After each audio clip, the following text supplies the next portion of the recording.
When is it the right time to say yes? And at the same time, when is it the right time to say no?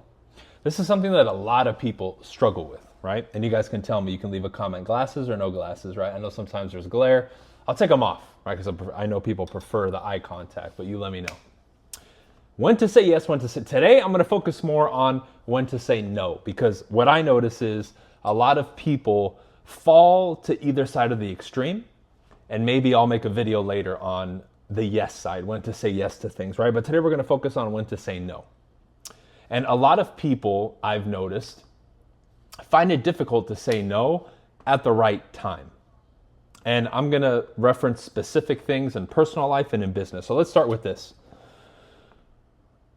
We as individuals, for the most part, find it difficult to draw lines and boundaries with people. So as an example, right, I run a real estate business. I've done the retail stuff. I've done the online stuff. And one thing that people do by default that's incorrect is they make themselves too available. Not because they want to, because they feel like they're obligated to, or they feel bad if they don't. They feel bad saying, hey, you know what? After 7 p.m. or 6 p.m., I'm shutting it off. Hey, you know what? After 5 p.m., I'm with my family. Hey, if you call me at 10 p.m., I'm not going to pick up the phone. That's one of many times that you're supposed to say no. Not because you have to apologize. Not out of, oh, you're just trying to be tough. Or no, none of that. It's a standard that you set. And people have, this is the key. When you say no, people have the choice to accept it or not. Right? Relationships. I've had 2 very long romantic relationships, right? I'm 40 now, and since 19, I've pretty much been in a relationship most of my adult life. Relationships, right? I've had 2 really long ones in that time span.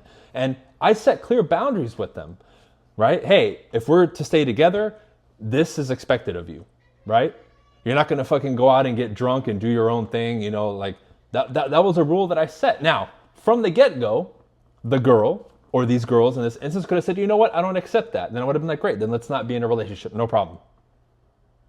But from that moment, expectations and these boundaries were set, whether it's business or personal. That would be an example of saying no, because hey, XYZ activity, not going to work. On your own, sure, do as you please. But if we're working together on the business side, or if we're going to be in a romantic relationship, this is the boundary, right? This is that standard. And I don't break or shake or deviate from that. Now, if we cannot come to an agreement on that thing, no problem. No different than a customer saying, you know what, I want you to be available 24/7. I'm not going to work with you. Cool. I'm not going to scrap that rule because you're not willing to do it. I'm going to find another customer who's going to be on the same page with me. Period, point blank. Easy. You go that way, I go that way. Nobody feels bad. But what happens? We start acting out of scarcity, weakness, supplication. Well, you know what? Okay, I'll be available for you. Like, you start making all these compromises that deep down you don't want to make. And this leads to resentment, issues, not being satisfied. This leads to, like on the business side, the salespeople that I see and business people, man, customers are assholes and they're always complaining. But see, they compromised and caused that issue. And then on the relationship side, I can't, it's like the typical talk that people say, oh, well, the wife wants to go out and I'm not happy and my girlfriend is acting crazy, but you can't say anything. It's like, what are you talking about, bro? In both of these examples, they compromised.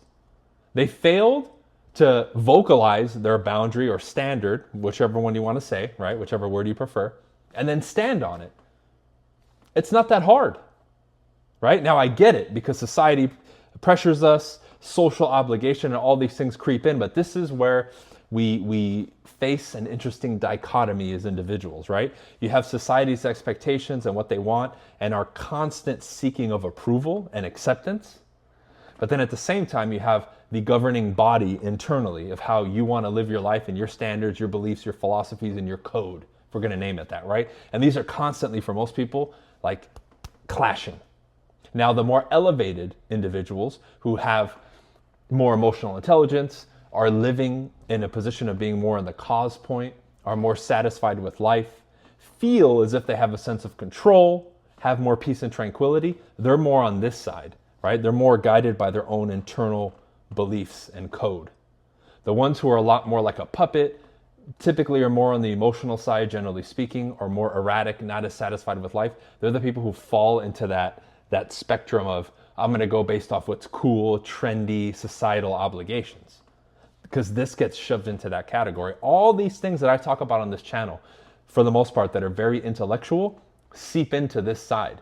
Because all the stuff that pours into us from our upbringing, society, us seeking acceptance, and all these things that are conditioned in us, without us really realizing it most of the time, feed into everything. Why? Because that literally goes to your core. And at the root, if that's at the level of your identity, values, and beliefs, it affects everything on the surface, i.e. your decision-making process. So now when it comes to a business interaction with a customer or a romantic relationship with the opposite sex, you have issues now. Like, here's a common one, right? This is how they'll attack these things, right? If you are unwilling to set that standard as a business, oh, well, you're too harsh, or that's not fair, and this and that, and you only, like, they'll basically attack your business. Even though it's a clear standard that they can easily just say no from and move on, they'll attack your business and try to, like, poke holes in it and make emotional arguments. Same thing on the relationship side. You set that boundary that both parties would either agree or disagree on, right? Oh, well, you're insecure and this and that. Well, let's play that out. A business that has no standards, would you respect it? No. Because you want that same business with that standard, just like they negotiate for themselves and they have that standard, you would want them to have that same standard representing you as a client. So if, like, they're begging me to lower my fees and I just give in, they're going to be upset if I'm negotiating a deal for them and the other side puts pressure and I just give in. They wouldn't expect that, right? So again, I have to demonstrate that first and show it up front and have that quality, because you want me to use that quality when I represent you, right? Same thing on this side. Well, if the man sets that boundary, he's insecure. No, I'm not, because if I don't, most men in this situation, or women, right? Flip it however you want. They will be afraid to speak up. That's the insecurity, because they know, hey, if I say something, I might jeopardize the relationship or they may get upset and leave. That's insecurity. Secure is, you know what? I'm saying this standard and boundary, and if you don't like it, we don't have to be together. That's the utmost security, because I'm not operating from scarcity. I'm operating from choice and power and a position of this is what it is. That's not insecurity. That's security. But that's been flipped. Both of these examples, society tries to throw in your face and flip the script on you, and you believe it because of what people say. It's insane. But we never sometimes stop and view these things objectively, take ourselves out of emotion, and really look at the logic and say, does this make sense? Just like here's other statements that people say. Well, you can never be sure about anything. Well, are you sure about that? They'll say yes. But you just said you can't be sure about anything, right? Like, these are the things that people say. Oh, you should just listen to everybody. Everybody has a valid opinion. Okay, let me grab the homeless guy and ask him about finances. Compared to somebody who's very wealthy, who's imparting knowledge on me about finances, specifically in this example. Obviously, the person who's financially successful is going to have, generally speaking, better knowledge and more valid information than the other guy. You would be a fool to take their information equally, right? Oh, that's what society says. Everybody's equal. So we have to analyze, because I'm not here to bash people and this and that. Again, this isn't an emotional thing that I'm talking about in this video. It's logic and reason, and tied back to the original point, which is when to say no. It's okay to say no. And the interesting part is when you say no, the effect is incredibly powerful. Because that boundary that I told you about in the relationships, they agreed. Now, up front, a lot of people argued and all that, but I said, hey, this woman agreed, and we were together for 7 years, 9 years, 10 years. Now look at modern because my 2 relationships were 7 years and like almost 10 years, 9 years, right? 7 and 9. Compare that to the trajectory of the modern relationships the last 10, 15, 20 years. That's probably a top percentile in regards to the length of us staying together. But that was the basis of a lot of it. Clear communication, clear boundaries like that. But I was shamed left and right 24/7 for that stuff. Machista, you're too controlling, blah, blah, blah, blah, blah, blah. Hyper masculine, da, da, da, da. You probably beat your girls, like all that bullshit that people said. I didn't care. You know why? Because I know the average advice out there, if you just give into it, if you give into that social pressure that I was talking about here, it crumbles everything. because their reality and what they say is not based on fact. It's what's acceptable and what's cool and trendy. That's it. So going to the business side, when you have standards, the top businesses, top brands, top profitable organizations usually have really good standards. The person who's available 24/7 isn't typically the wealthiest.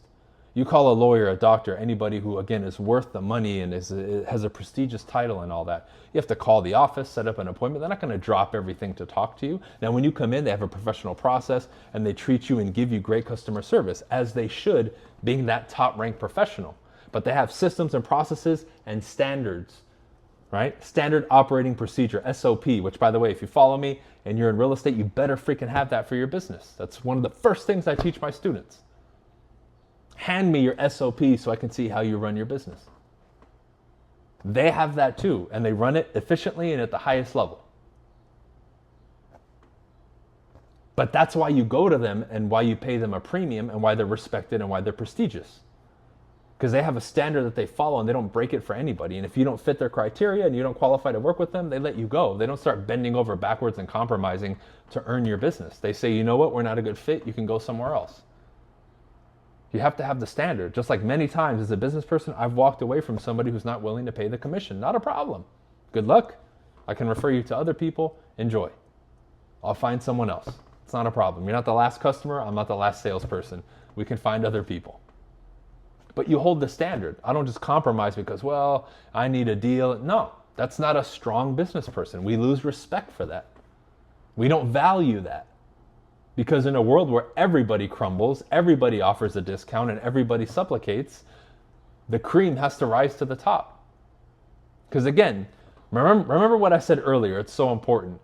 The same values that they desire, that they want to hire, or that the partner wants and their partner that they choose, right? I don't even like using the word partner, right? A relationship, two people getting together, right?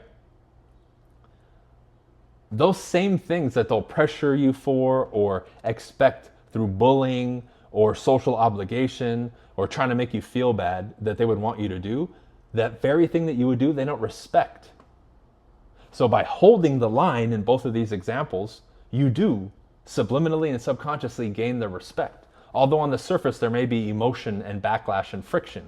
Deep down inside, there's respect there. Higher value.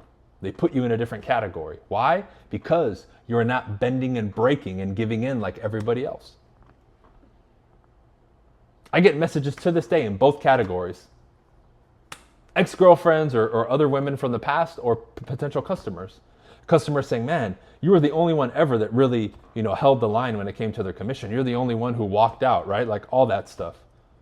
And then same thing with, oh, you're the only one who told me no or this and that, like ever.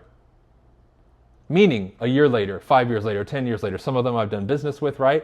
And we've had interactions, but they remember that. Why would that be so imprinted in them? Because that's how powerful it is, and it has that long-term, long-lasting effect, which is, by the way, branding 101. I want my qualities to ring so deeply and intensely to people that it leaves a mark on them and that imprint for a lifetime. So, they'll never forget my brand for these attributes and traits that I demonstrated to them. And in this case, it's having a standard and holding the line, which is one of the most powerful things. Why? Because they know if they turn around, that woman gets with me, that customer does business with me, they'll know this dude's going to hold the line. Not because he told me, but because he's already demonstrated it to me. Which, by the way, is one of my negotiation tactics when I deal with people in commission. I said, if I just, folded and gave you my commission, what does that tell you about my negotiation skills? Well, what do you mean, Bryan? Well, if I cannot negotiate for myself at the highest level, how could I negotiate for you? It's true. Let me get this straight, Mr. Client. So you want me to just give up my commission, but then when I represent you, you want me to fight for every penny of yours, right? So if I cannot fight for myself, how can I fight for you? So if I just gave up my commission, but then I told you, no, I'm not going to give up a penny of your money, would you believe me? And there's a million different ways, right? I'm going to deliver it differently depending on who I'm talking to in the particular sales situation, but you guys catch the drift. I'm not going to compromise. And if I do it in a slick way. Cool, I'll lower my commission, but why don't we do this? Why don't we make it performance-based, Mr. Client? If I don't deliver on every single thing that I told you, I will lower my fee at the end of the transaction. However, if I overperform, over-deliver, would you be willing to pay me an increased commission? And I've had people agree to that. Or just say, you know what, I'll just go with the regular one. So even in the attempt for me to compromise, I'm not really compromising. What am I doing? I'm figuring out a solution, but I'm not compromising to their original request is the point. I'm saying no without literally saying no. Can you do that? Because in both of these scenarios, your core romantic relationships and in your business, it's going to be key to know when to say no. And this video is different iterations of that. We're not just talking about when you say the word no, but different standards and things that literally imply that without saying it directly. Man, this is so important, but nobody's talking about this stuff. Nobody's teaching it because we're just going with the flow and what's on trendy on fucking TikTok and Instagram and YouTube, right? And I know that there's a bunch of bullshit circulating because just listening to people talk nowadays gives me a fucking headache, man. With all these buzzwords that people use, like that stupid ass word people use, oh, that's cap, bro. What the fuck does that even mean? Like, what are we talking about? You know, I read books and I watch movies of how people used to speak back in the day and it was noble and it was beautiful to listen to. Now, it's all this slang and chopped up words. It's pathetic. It's like we can't even speak, dude. It's disgusting. I don't even like listening to it. We really have to raise the standards and all this stuff. And to see people bend and break and not be able to say no and just say yes to everything is pathetic. That's what's causing people to fall into party culture and all these addictive traits because we just say yes. Let's go out. Let's do that. Why do you even do that?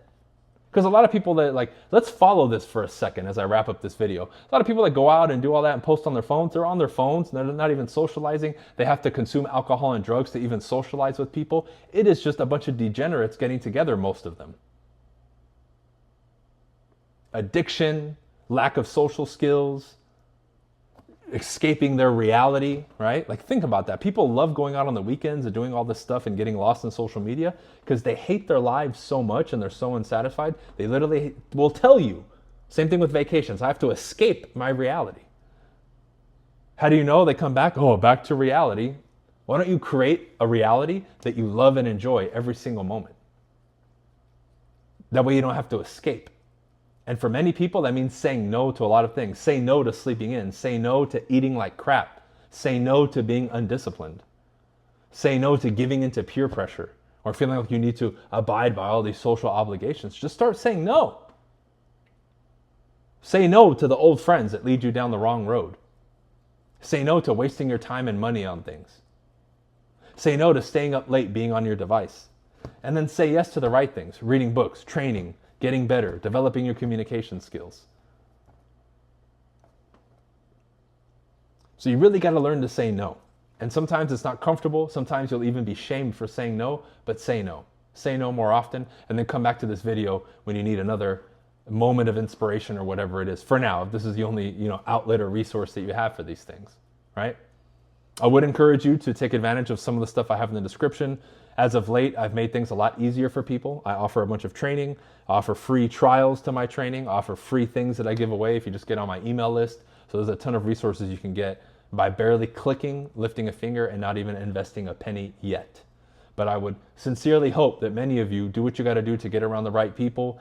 Start at the minimum of getting books that are $5 or $10 online and digging your head in information that's going to lead you down the right path to start. Because if you came across this channel and me, or you've been following me for a long time, it's for a reason, right? You resonate with what I'm saying. You want to accomplish or do some of the things that I've done. Maybe there's certain traits and things that you want to adopt in your life, and you can do it because I did it. That means it's possible for you too, but you have to follow a similar path if you want to get similar results. You've heard that a million times. It's not going to change, right? So learn to say no.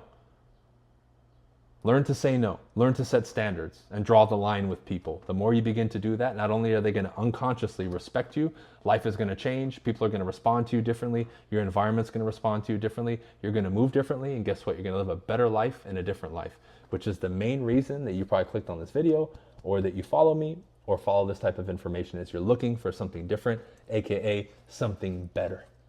Okay? So I appreciate you tuning in. Me and Osiris say goodbye, and we'll see you on the next video. All right? Peace.